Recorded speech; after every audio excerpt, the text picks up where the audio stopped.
Hey everyone, welcome to another episode of the Campus Manager podcast series. My name is Santi. I'm your host, and we're here today with Katie. Yeah, Katie, hi what's up? How you everyone. doing? I'm great. Thanks for asking. So, I'm Katie. I go to school at James Madison University. I started as a campus manager almost a year ago now. I'm about to hit the 1 year mark. I started the end of April last year. Yeah. Cool. And this feels like a right moment in time to talk to you at the 1 year mark to look back on your experience. So, Katie, we're here to talk to you today about your campus manager experience, but you are, more well known for placing these really big orders with these really large, with these large organizations, which obviously, at the surface looks simple, but behind the scenes, I'm sure it takes a lot of planning and a lot of execution. So we want to get into the weeds of all of that. But also, recently you have joined our recruiting team at Fresh Prince, the team that I particularly lead, and I'm sure you have a good perspective on how that's been complementary to your entire experience as well. But overall, before we get into the meat of the content of this episode, if you had to pick one thing that has been the most rewarding part of your experience thus far in the last 12 months, what would you think that would be? Yeah, so starting out, I honestly knew nothing about sales. And throughout the past year, I think then and again, like every single time, it's always been being able to see things come to fruition, whether that's seeing a campus manager that I interviewed go on to do great things, or if it's just seeing a t-shirt that I had the part of every step of the way, like making that come to fruition and seeing it around on my campus. I just think that is like the best part of this job is seeing results and seeing people on campus that don't even know that, I had such a big part in helping that come to where it is today. And yeah, I just think that's a really awesome part of this job. Yeah, you don't know how many CMs actually say that, and I consider it a very underrated, underappreciated part of the role. It's like seeing random people on campus who you'd not even met or talked to before or seen were the designs and the merge that you yourself created.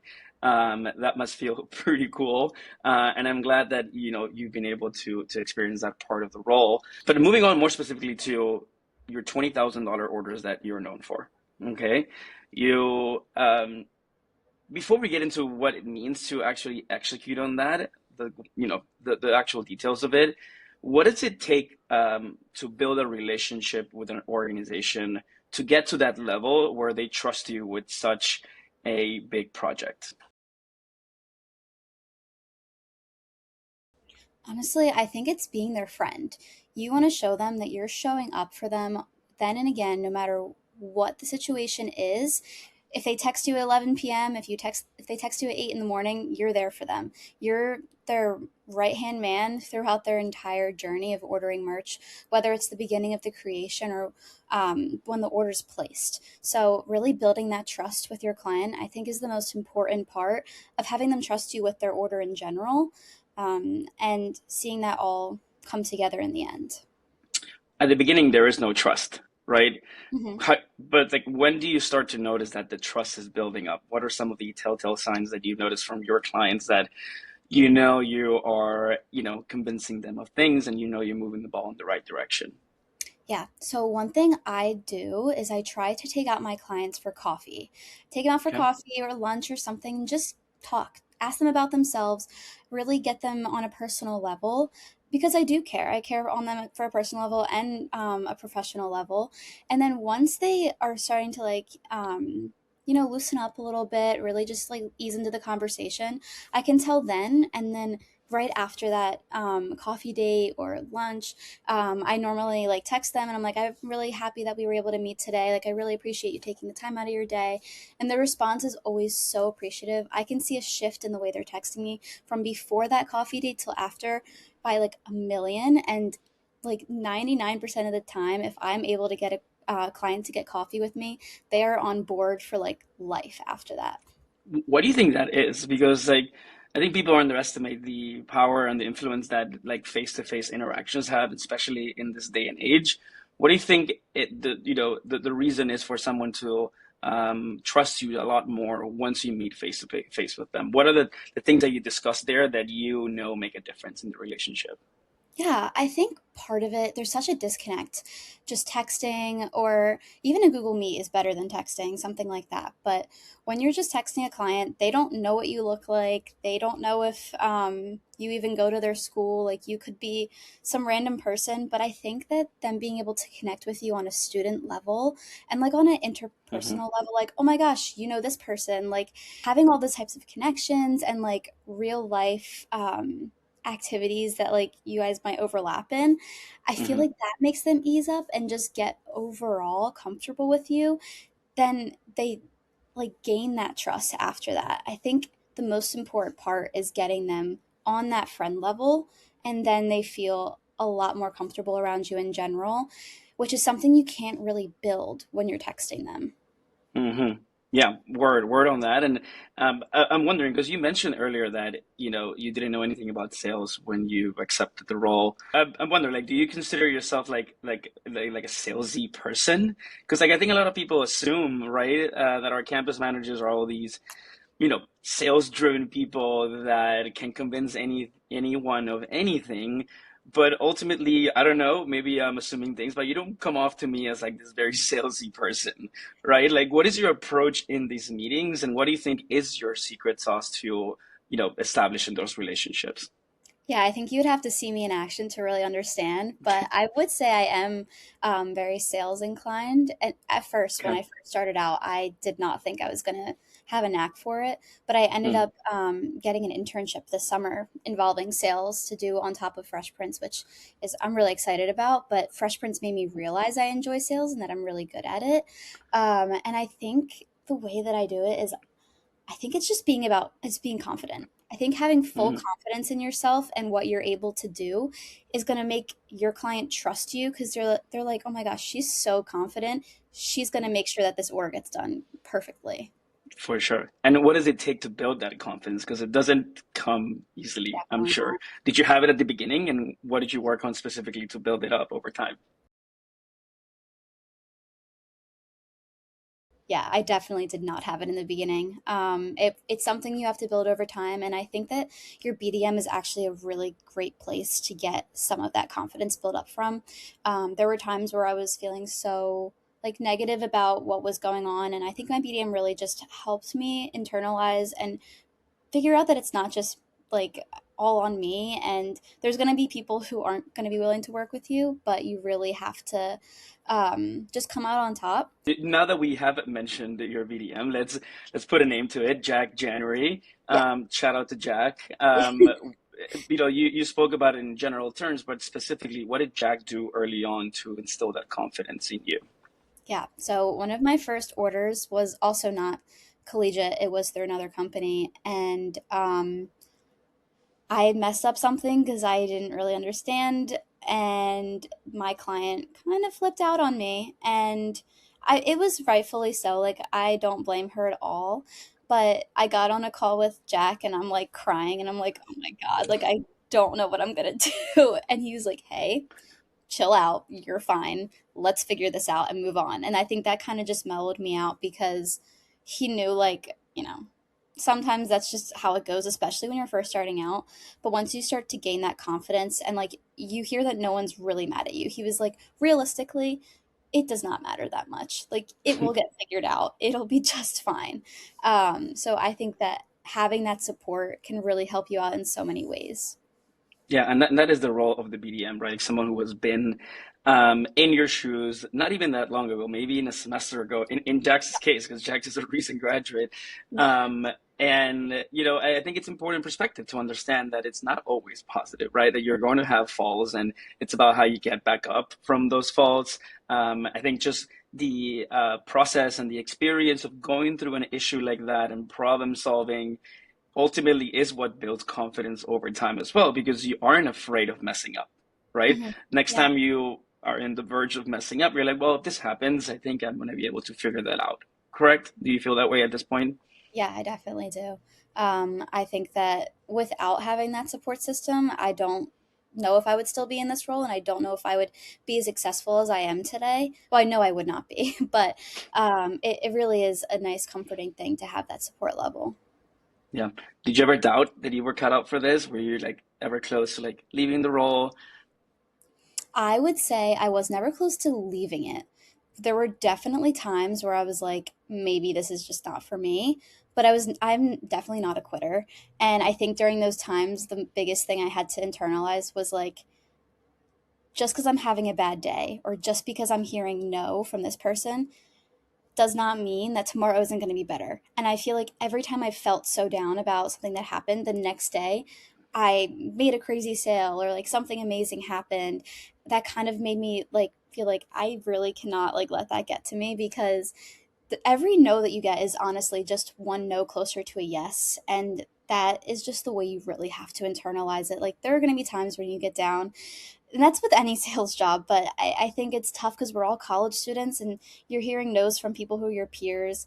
And at times it can be difficult, but you just have to remember that just because you don't have something you can offer them, there's always someone else who's going to be so grateful for what you have to offer.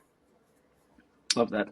Um, and as you have grown in the role and you've realized that you have a knack for sales and you have an interest in it, how has that shifted your career path? Like what you envision to do for the rest of, your time in school as well as beyond there?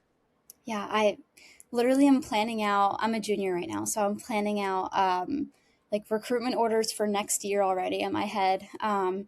Before I graduate, like I'm making sure that I can get everything in. I definitely can see myself obviously staying in this role until I graduate, and then once I do graduate, I think I will start out in sales. I think that Fresh Prince really opened the door of sales for me, and I feel like I am decently good at it. Especially when I'm able to get my foot in the door and take them to coffee like I'd mentioned.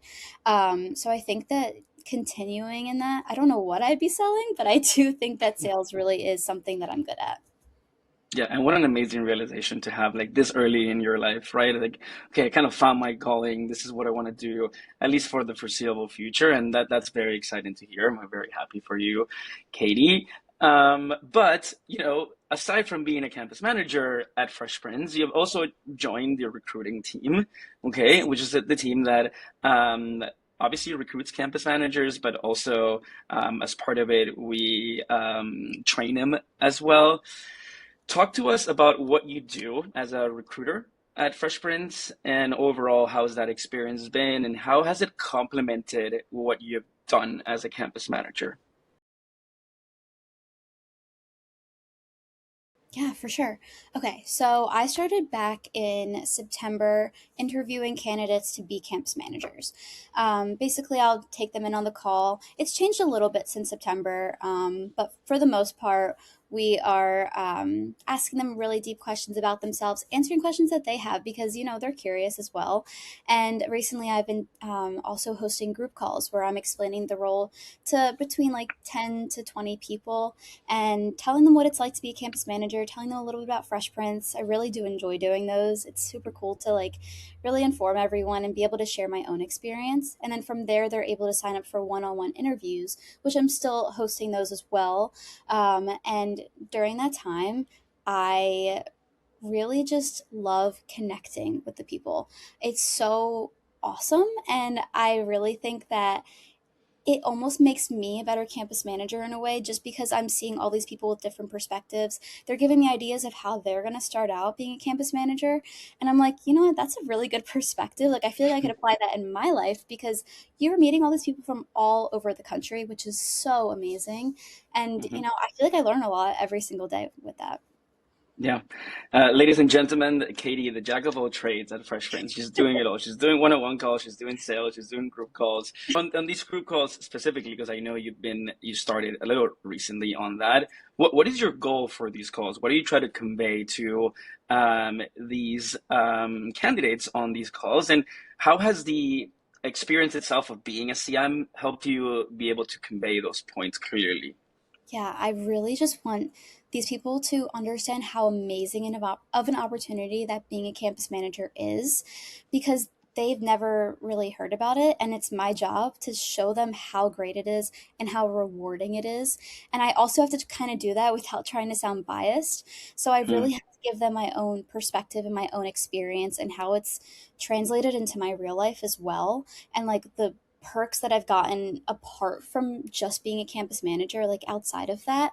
And I think it really is rewarding because a lot of them, they'll sign up for one-on-one interviews, and sometimes I just so happen to get some of them, and they're like, thank you so much for that call, like you were so informative, and I really enjoyed like attending. And sometimes it just feels really, not sometimes, all the time, it feels really good when I'm able to see that a good amount of them are signing up for one-on-one interviews, just to like, even if they're not going to commit to the role, at least they're taking that initiative to ask deeper questions and really like get to know what it's like to be a campus manager. Of course, it's not going to be for everyone, but it is a role that I really think so many people could benefit for in their personal life, in their professional life. And it truly is just such a great role overall. And I really do love sharing it.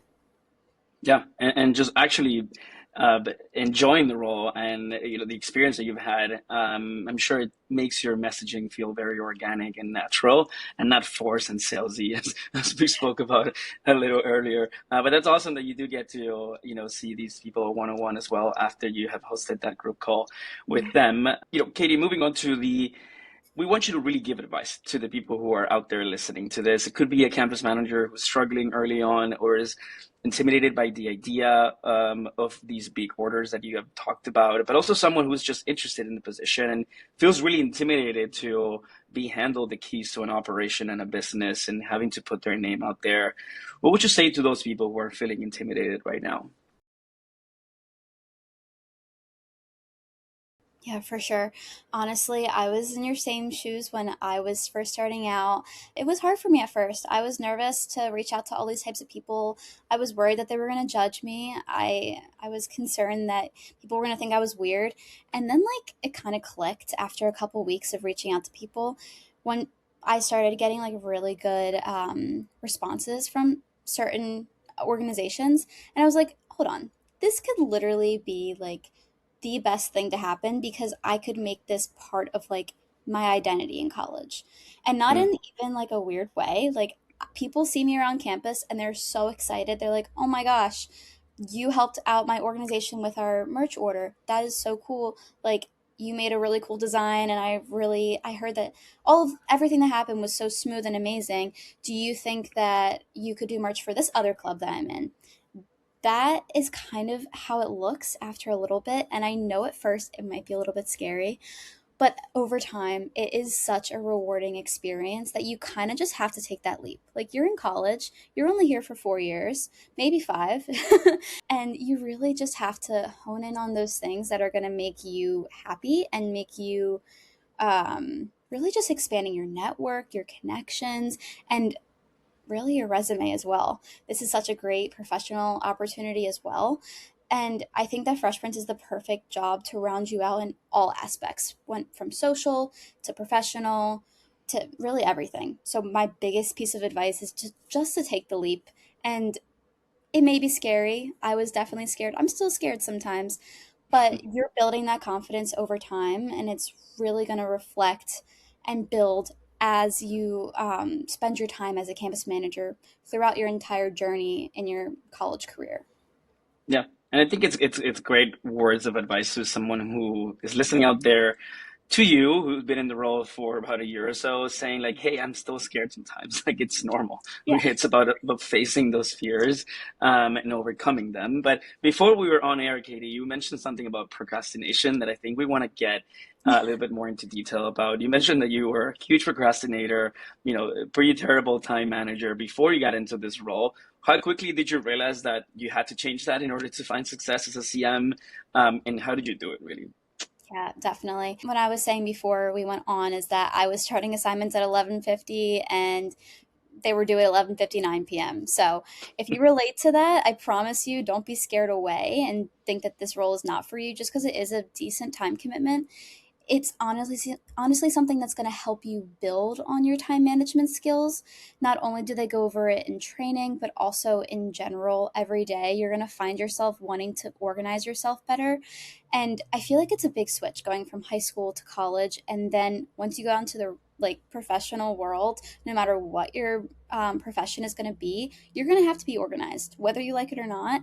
And I think having a job like this that really puts it in perspective and helps you plan out your day, plan out your week, and stay organized in that way, it's only going to build those habits before you're actually in the professional world. So you're going to be able to kind of have that like ready for you.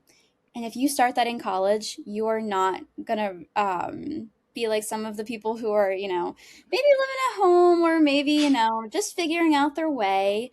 I really, really do think that this is something that's going to help all procrastinators and people who have trouble managing their time. I know it's helped me a ton. So. Yeah. Procrastinators out there, this is the right time to work on that. Here's the sign up link below for you to get on a call to find out more about the position. But that's a great story, Katie, and how you quickly realized that and how you had to change it. And now you can look back at it and say like, wow, I'm so much better at that right now. Yeah. But lightning round to close it out with you. I have three quick questions, rapid fire. The first thing that comes to thought. What is the one habit that helps you hit big orders? Consistency, communication, both of those together, hand in hand. Sorry. Good. We love to. More than one. One word to describe what it takes to succeed as a campus manager. Determination. Finish this. Being a campus manager is really about blank. Ambition. Cool. Katie, it was lovely talking to you. Thank you so much for your time. We hope we can talk to you again in the near future, and good luck this summer on that internship. Yeah, thanks See so you soon. much. I had a great time. Thank you.